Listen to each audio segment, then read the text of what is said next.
the scene. He's got the voice that's mean, asking those questions that you never seen. He's got that fire, burning bright and clean. Andrew Keen making waves, break the routine on the Keen on show. He brings the heat, asking the minds, digging deep till they bleed. No sugar-coated truths, no lies to deceive. Andrew Keen, the master of the interview beat. He's got the knowledge, he's got the flair, challenging ideas with a fearless stare. With every question, he's uncovering what's there. Andrew Keen, a truth seeker, he's aware. Hello, everybody from Silicon Valley, as always, where people here, technologists, are, at least according to our tech correspondent, Keith Teare, partying as if it's 2027. The latest piece by a man called Leopold Aschenbrenner, called Situational Awareness, suggests that AGI, not just AGI, but superintelligence will arrive by 2027, and then the world will be a dramatically different and better place. But not everyone, of course, shares that kind of optimistic techno-futurism. Our guest today on the show is not in Silicon Valley. She's in Edinburgh, where she teaches at the university. And she's the author of a new book, The AI Mirror: How to Reclaim Our Humanity in an Age of Machine Learning. Shannon Vallor is joining us, as I said, from Edinburgh. Shannon, a lot of talk here about sentient technology. My sense is you don't really believe in that future, do you? Well, I think there's two questions here. One is, are we talking about technologies that we might build in the future, or are we talking about the development into sentience of the kinds of technologies that we're building today? So the first thing I am actually agnostic about. I don't see any reason in principle why it would be impossible to build a sentient machine. I don't think we have any idea how to do that. And I don't think the technologies that we're building today and the kinds of algorithms and techniques that we're using today have any prospect of bringing us toward sentience. So I think if we want to build sentient machines, we'll have to go about it very differently than we're building AI technologies today. What do you make of, though, the perpetual promise in Silicon Valley from everybody from, I don't know, all the big tech people, and then latest, this Leopold Aschenbrenner every week seems to throw up a new person, about the promise of AGI and superintelligence? Is there a metaphysical explanation? Are these people just hardcore utopians? Are they turning technology into a religion?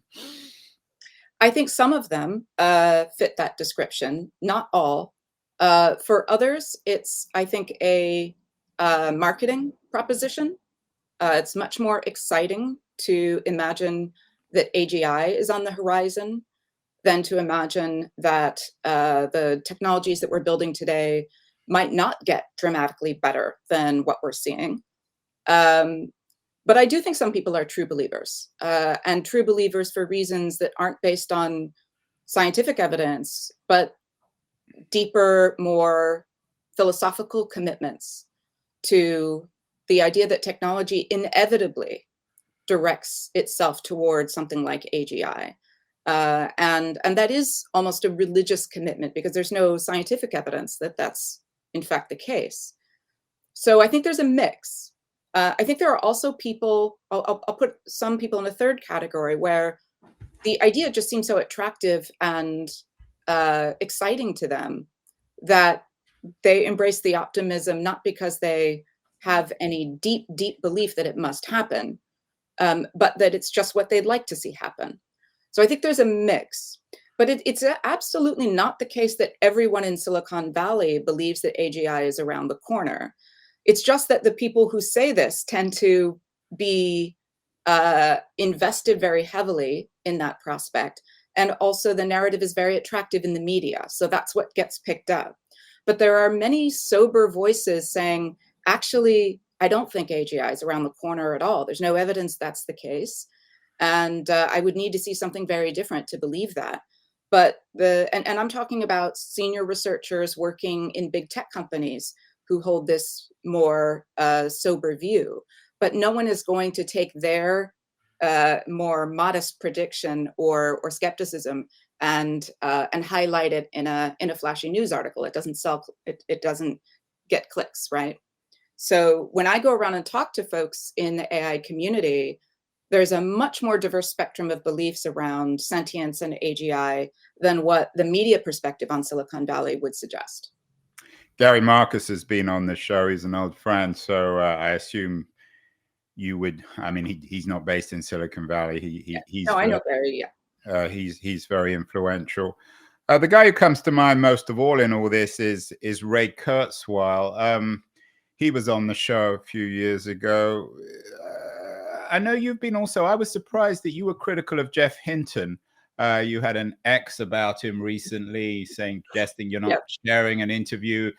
I'm quoting him. I'm quoting you here. You said that guy veered so far out of his intellectual lane that he self-launched over a ravine and still thinks he's flying. Hinton was one of the very senior AI people to actually resign, it seems, from Google over some of Google's latest AI initiatives.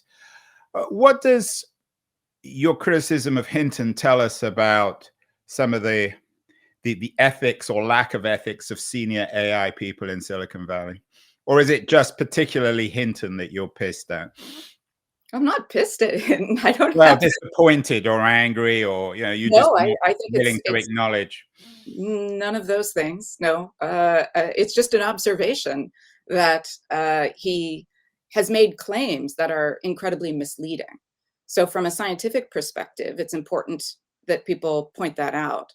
And this is the phenomenon where you have someone who is an expert in a very narrow domain, but they then become convinced that they actually have expertise in things like neuroscience and the science of consciousness and emotion. So that tweet was in response to a recent interview he gave, where he had made claims that the systems that we're building now have emotional states, that they can feel things like fear, and the description of emotion that he's giving is so far detached from the scientific reality of what emotions are, right? But he's completely unaware of this, and he thinks, without any kind of sense of humility or attempt to actually engage the science of emotion,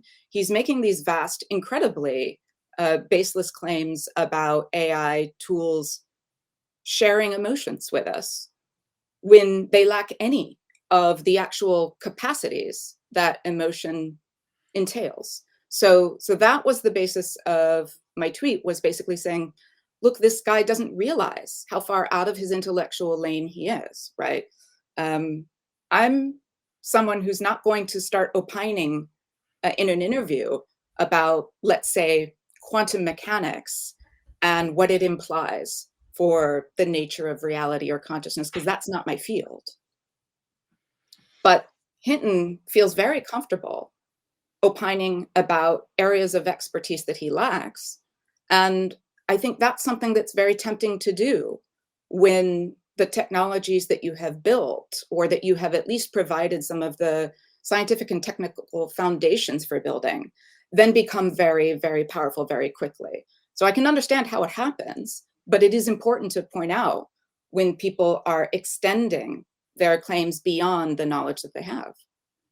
Speaking of intellectual lanes, your publisher describes you, I don't know whether you share this idea, that you're an ethicist. How would you define yourself? On your website, you call yourself a philosopher of AI. Are you an expert in ethics? Is that your intellectual lane? It's one of my areas of expertise. Yes, I've been writing on the ethics of emerging technologies for almost 20 years now. So how do technologies have ethics? Well, first of all, ethics is a human activity. So technologies themselves don't have ethics, but technologies are extensions of human power, judgment, decision-making, and choice.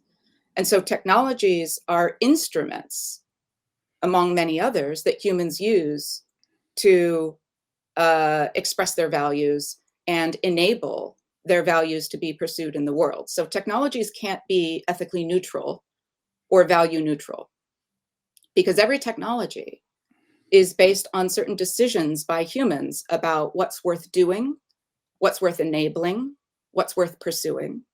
And those are value judgments. So the value judgments that we make, whether they're moral values, whether they're economic values, whether they're aesthetic values, whether they're intellectual values, and those things are all usually entangled, right? Those value judgments shape the technologies, and they shape what those technologies do in the world. And then when the technology gets into the world, other values intertwine with it. Instead of the values of just the designers and producers of the technology, it's the technology's interaction with users and communities and society that then shapes its ethical significance in new directions. So we've seen many examples in the past, right, of technologies that were designed for one purpose, to enable one set of values to be pursued, that then got introduced and society started using it in different ways to enable different kinds of things, right? And so the values that the technology actually enabled were quite different. So if we think about social media, just as a very recent example, right? The use of social media as a tool of disinformation was not part of the original design intent, right? It wasn't one of the intent to enable deception and manipulation wasn't part of the design values that were baked into social media technologies. But because they landed in contexts where that was enabled by the technology and where deception and manipulation could be used to generate economic and political value, then people began to use those tools in order to pursue those goals, right? As well as the goals of information sharing and community building that the people who originally built these platforms were hoping they would be used for. So we know that technologies aren't morally neutral.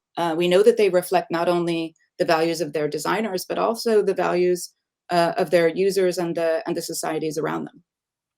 But doesn't technology often have unintentional consequences, as you're suggesting? No, you never can quite tell how things are going to work out. Social media was created by, in some ways, I don't know, networked idealists who believe that everyone should have a voice and everyone should be able to connect with everyone else. And it's turned into this sort of panopticon-like surveillance network.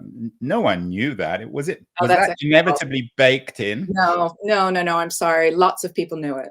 I was there at the time, and there were lots of people pointing out the ways that these technologies would be likely to be exploited and used for dangerous purposes, as well as the more benign purposes. And it was simply that those people were not on the covers of magazines. Those people weren't selling books at airports, right? Those were serious internet. Who were they?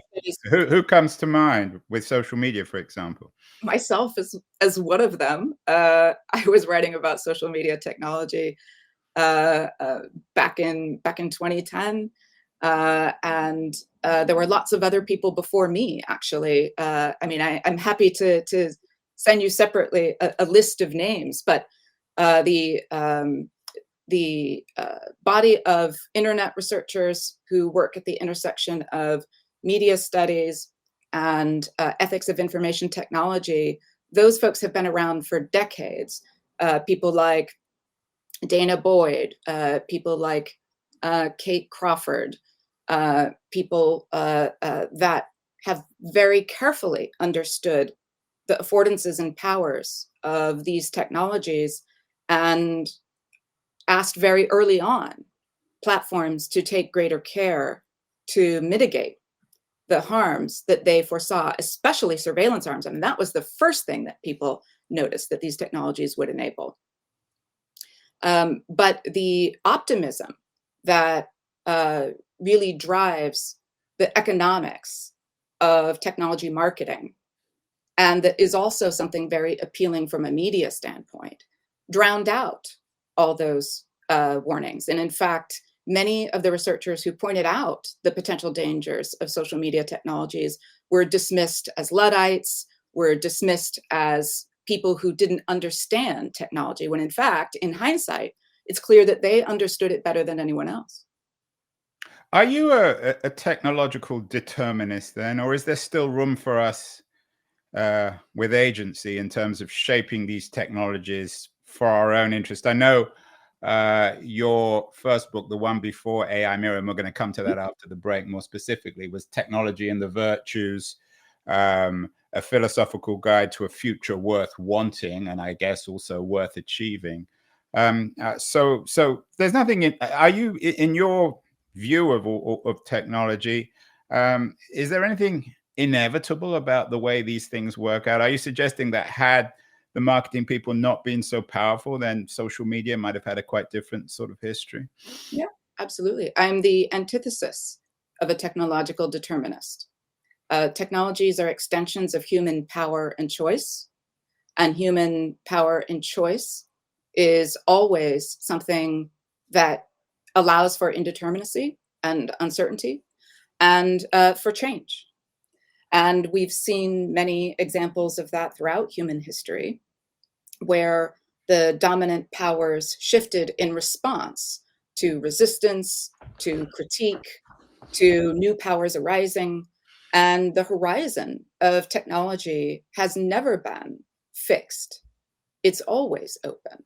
And the only people who have an interest in telling you that the future of technology is already decided are people who don't want you to change it. They're people who want you to believe that the bus is driving itself and you're at the back and you're just a passenger and you just have to hope that it takes you somewhere nice. What they absolutely don't want you to recognize is that there is someone at the wheel and they don't want you to grab it. And there's always those of us at the wheel, large technology companies, governments, the other kinds of powerful actors that can shape technology policy very much are at the wheel. And whether they act or do not act, these are human decisions that the language of technological determinism tries to conceal. We are speaking with Shannon Vallor, the author of The AI Mirror. I want to remind everyone that great guests like Shannon are brought to us because of our friends at the Disorder podcast, excellent new podcast on the global disorder, including the technological disorder that Shannon Vallor is talking about. Going to run a short feature on the excellent Disorder podcast, and then we'll be back with Shannon to talk specifically about her new book, The AI Mirror. So don't go away, anyone. We're watching you. Not working together anymore? The United States, some European societies, are so divided. And that we lurch from one crisis to the next without any coherent vision from our leaders. There is this big space of disorder, and we're just kind of holding up our hands and going, well, don't know what we could do. If so, Disorder, co-produced by Gullhanger, is the podcast for you. Every Tuesday, we bring together some of the world's leading thinkers to unpack our new era of global enduring disorder. And we move beyond the headlines to actually propose solutions out of this mess in our Ordering the Disorder segment. How do you repair disorder? It's by becoming a community. Search Disorder in your podcast app to listen right now. Strongly recommended, as is strongly recommended, Shannon Vallor's new book, The AI Mirror. Shannon, we talked implicitly, at least, about the idea of technology as a mirror in the first part of the show. Let's address concretely, specifically, what you're arguing in this book. Is all this new AI technology from companies like OpenAI, is it just a mirror? Does it reflect the current values of our society? It reflects the dominant values of a certain subset of society, those of us that are most heavily represented in the training data for these systems. And that is a concern that I raise in the book. that we think about these technologies as reflections of human intelligence, but they're actually reflections of the intelligence that's represented most heavily in the training data. So they are not universal representations of humanity or reflections of human intelligence. But at least we're getting closer to the truth when we see them as reflections of human intelligence than when we see them as alien minds or new kinds of intelligence that are emerging in the world almost by some sort of technological magic. So what my book seeks to do is to really help the reader get a more realistic grasp on what these technologies do and how they do it, what their capabilities are and what their limitations are, what benefits they can bring, but also what risks they pose to us. But most importantly, to ensure that the reader is able to maintain a scientifically grounded distinction between the reflections and images of intelligence that appear in these technological mirrors and the actual expressions of intelligence that we produce and that in fact enable these technologies to produce their reflections. So if you think about a mirror, right? If you look in your bedroom mirror and you understand what you're looking at, you understand that there isn't a body on the other side of that mirror, right? You understand that there's not a second person staring back at you.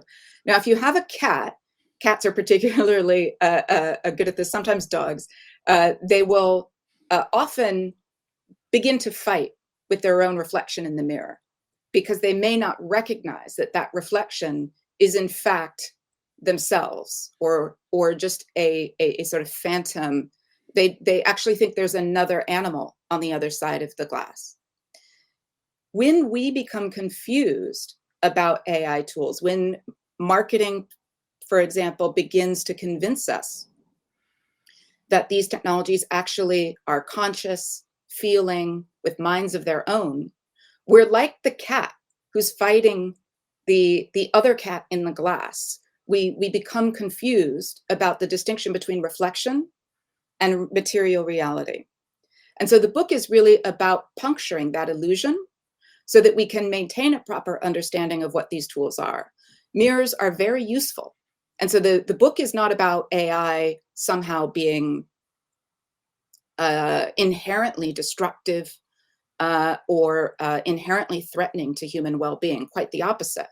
The better we understand what these tools are and what they aren't, the more capable we will be of using them to enhance the human experience, to strengthen our communities, to enable human flourishing.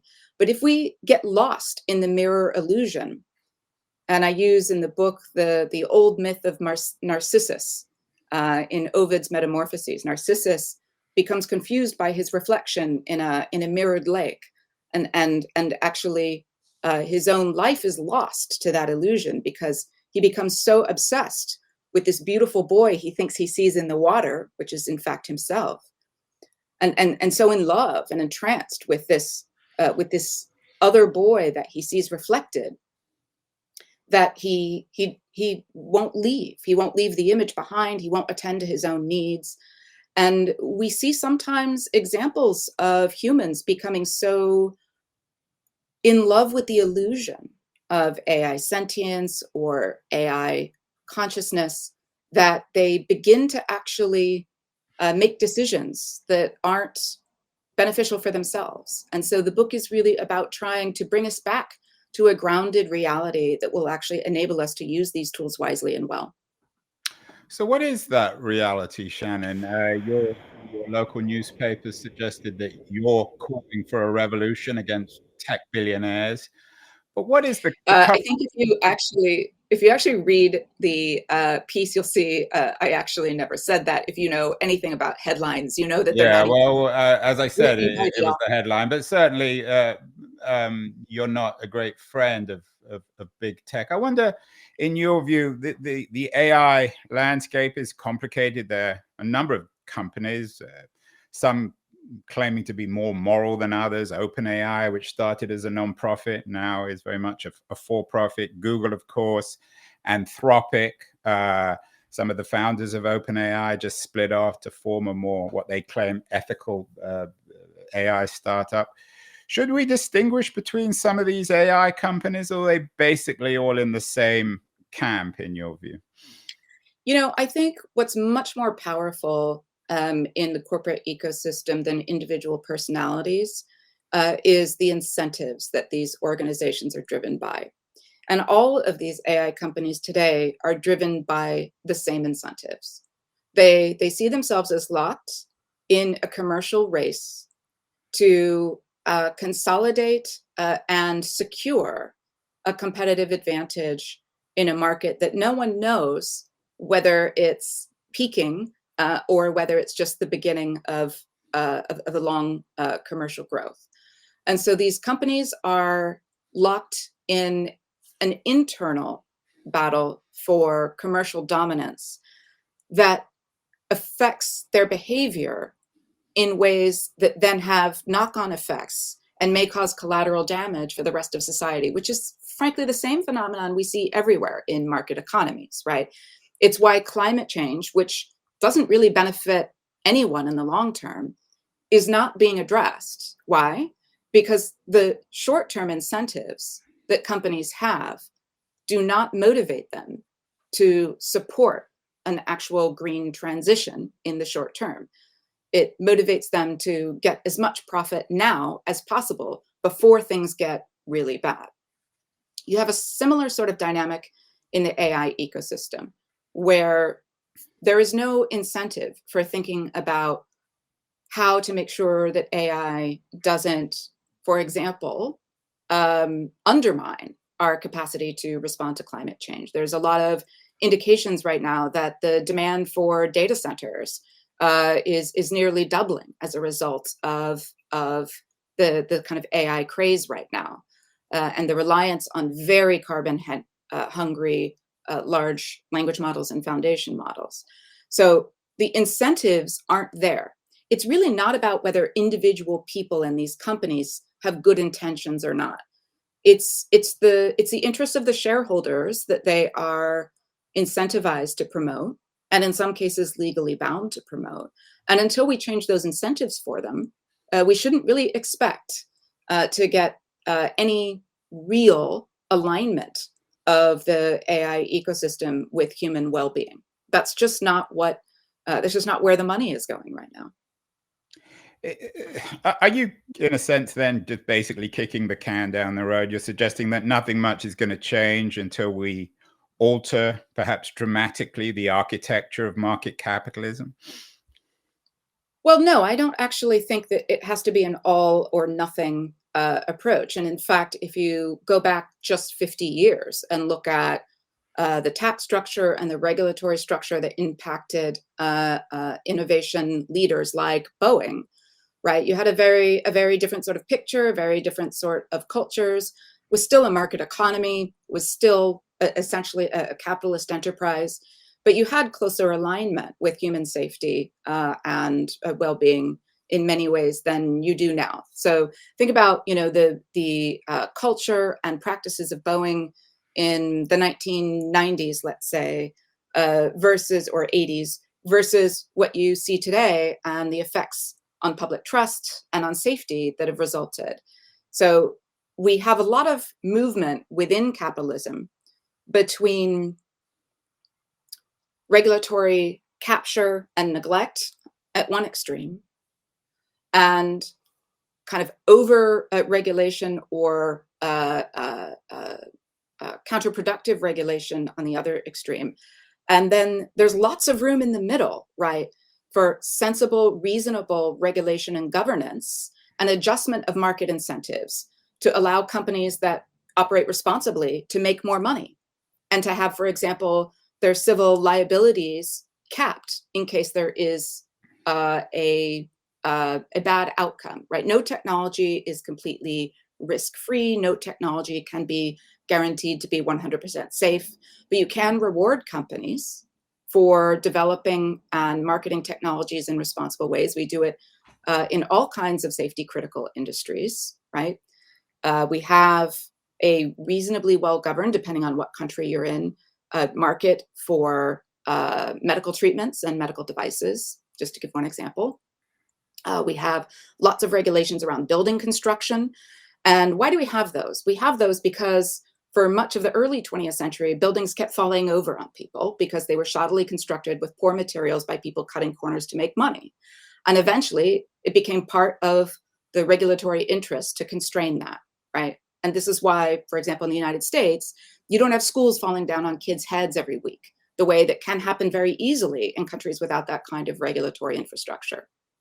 So no, you don't have to fix capitalism all in one go. There's lots of low-hanging fruit that we're simply not picking because of regulatory capture, because of lobbying, and because of, frankly, a kind of political apathy that has taken over, where voters don't feel empowered to demand better governance and better leadership on these issues. But that's something that can change too. And that's something that ebbs and flows in history as well. So you go through periods where publics are very detached, very cynical, not exercising their rights or demanding them. And then you go through periods where people kind of wake up and say, you know what, we actually can't accept this anymore. So I do think that we may see that happen in the AI ecosystem, and there's signs of it happening already. There's a lot of resistance around AI that's happening. You see a lot of artists, for example, beginning to mobilize and form partnerships that refuse the use of AI. Now, I don't think that's necessarily the goal that we should embrace, where we sort of say, no one can use this technology at all and call themselves a responsible artist. But that's what you'll get if you don't have more responsible deployment and governance of these technologies. You'll get reactive public refusal of the technology. You see, we did this with GMOs in Europe, right? GMOs, people talk about technology as inevitable. It's not inevitable. GMOs became verboten in much of Europe because people decided, even though in fact, on balance, they can be an incredibly beneficial technology, and they can help us address things like food insecurity and climate stresses on agriculture. But their use is constrained now because of public distrust and suspicion around them. I don't want to see that happen to AI, but that's what will happen if we don't actually govern the technology appropriately. The subtitle of your book, The AI Mirror, is How to Reclaim Our Humanity in an Age of Machine Learning. What Nope, does machine humanity... thinking, not machine learning. In an age of machine thinking, right? Sorry. How to reclaim our humanity in an age of machine thinking. What do you mean by humanity? Well, first of all, let me say what I mean by machine thinking, because it's a little bit of a trick there.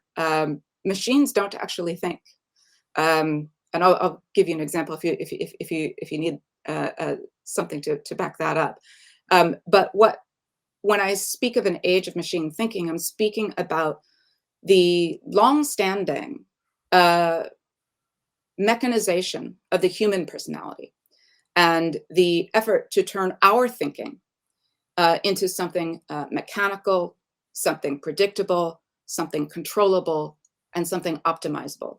And so an age of machine thinking is actually about what happens to human thought and human judgment when we are encouraged to behave more like machines than people, and when we're judged and valued based on how close we can approximate the productivity and predictability of a machine.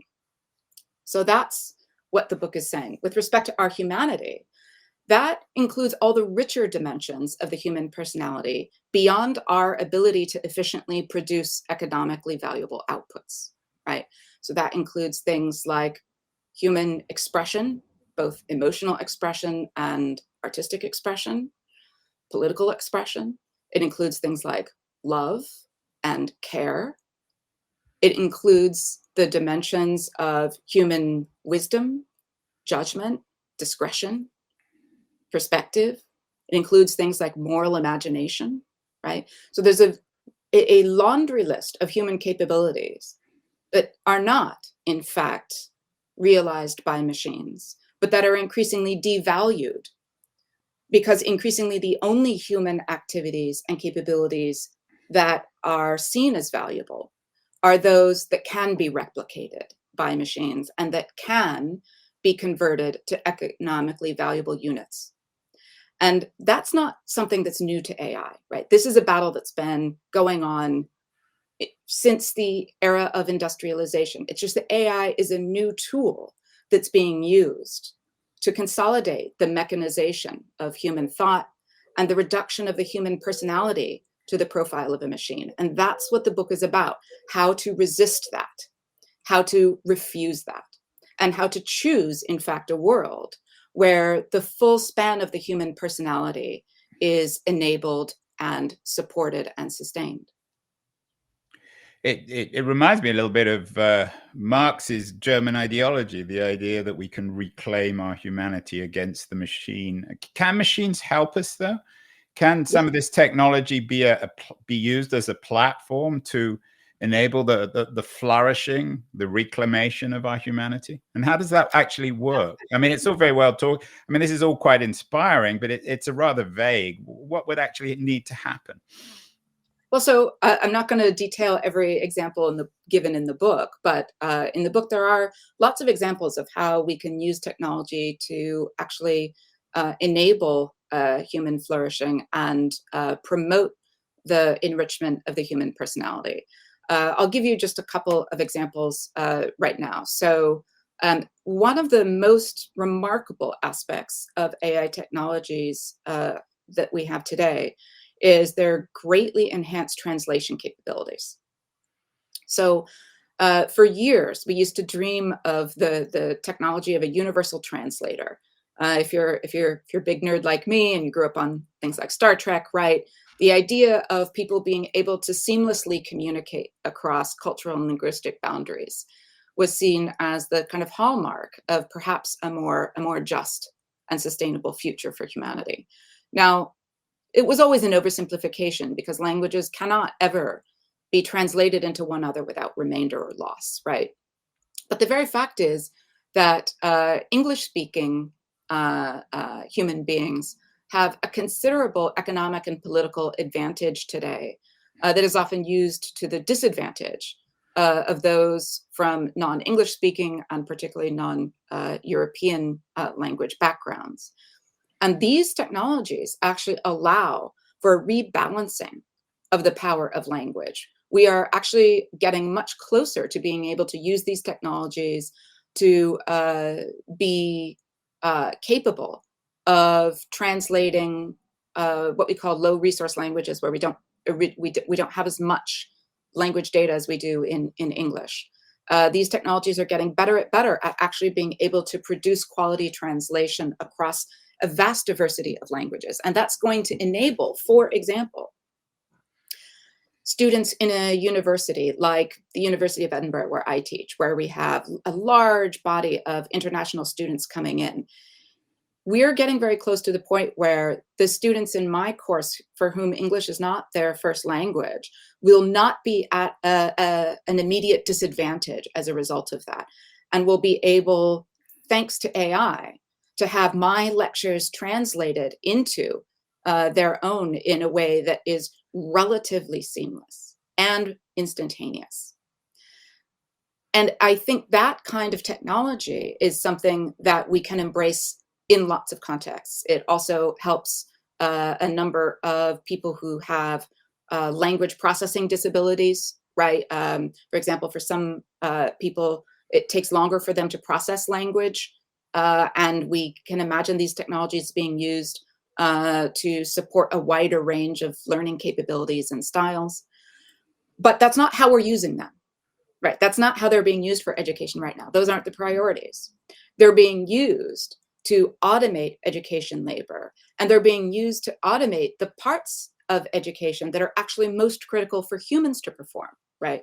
They're being used to automate the production of essays, and they're being encouraged to use to review and evaluate other people's work. So we see the example of scientific peer review now being affected by ChatGPT generated submissions, and also ChatGPT generated peer reviews, which is resulting in an absolute endangerment of the scientific quality of our peer review system. So it's not about the technology being inherently destructive. It's about the fact that we don't have the guardrails to ensure that we're making careful distinctions between technologies that actually enhance what we're there to do, to learn in that example, or to produce new scientific insights, and the uses of technology that simply save cost or time, but actually degrade the output. We can use technologies, for example, to improve our ability to detect financial corruption and political corruption in the international finance system. But many of these technologies aren't being used to chase white-collar criminals or detect political corruption by elites, because that doesn't make powerful people more money, right? But what it is being used to do is to identify and in many cases falsely accuse people on public benefits, the poorest and most vulnerable in our society. These technologies have repeatedly been used for benefits fraud detection, for people on disability benefits, for people on child care benefits, or receiving unemployment benefits. And the technologies often work terribly in those cases and produce large numbers of false positives that deprive people of their rights.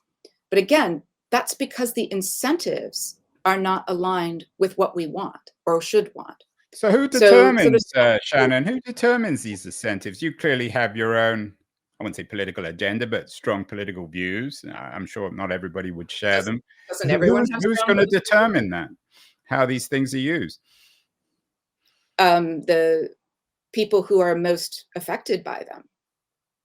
I mean, the principle of democracy, which is something that I still believe quite passionately in, is the principle that it is those who are governed who have the right to consent to that governance, who have the right to shape the form of that governance, who have the right to have not just a voice, but a say in how they're governed.